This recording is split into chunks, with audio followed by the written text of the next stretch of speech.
Welcome to Animal X. Daniel and Natalie are in the heart of Old England, searching for evidence of animal ghosts. This is Verdley Wood, where legend has it the last brown bear in Britain was killed. And that every Christmas day, its ghostly cries can be heard echoing through Verdley Woods. Craig Hamilton Parker is one of Britain's leading psychics.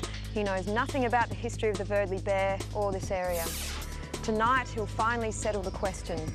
Does Britain's last bear still haunt these woods, or is it just a legend?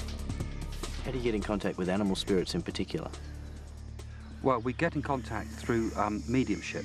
I open my mind, I suppose we could say. I open the aura, which is like the energy field around us, and I become very sensitive to the influences around me. Are you able to feel the presence of the bear at all?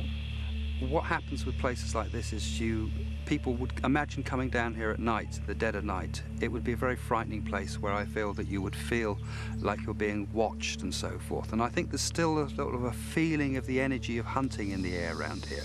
Perhaps that bear is a symbol in many ways, because that bear is the last of its species in this country. And we're living in a time where animals are being lost all the time like this.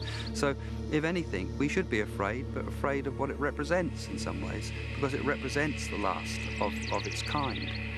I think the energy here is one of non-concern about nature.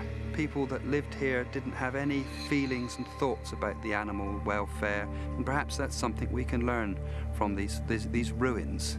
It's like a symbol, I think, to me, anyway, of what could be for so many other species, perhaps.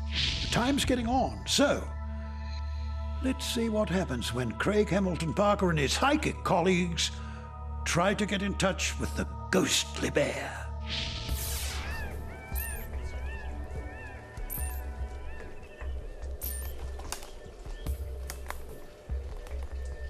I just feel you just got to sense his energy.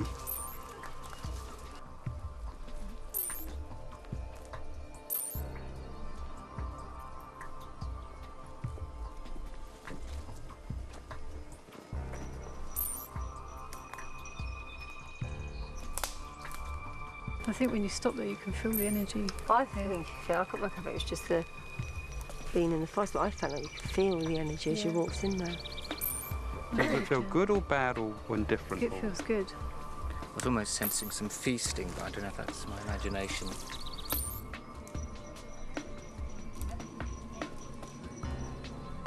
But it's an interesting place, isn't it? Quite spooky. You can see why people feel it's a paranormal spot.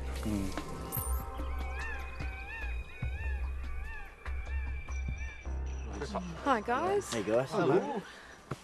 So have you picked up any vibrations? Yes, I think we've got quite a lot between us, but we've not discussed it yet. I personally saw a fairly large hall area, and I felt as if there was a glass section, a glass window of some sort there. And I felt there was a place for horses at the back of the building, and possibly a falconry or something high up.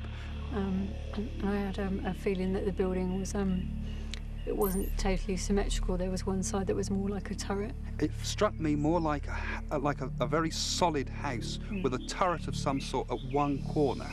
I felt as if the place might have even burnt down. I thought there was a fire. I felt it was a fire. And I don't know if it's from a siege or whether it's just an accident, but there was certainly a burning feeling, I saw the fire.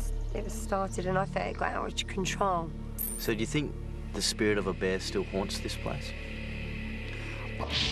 There are stranger things in heaven and earth. See you next time on Animal X.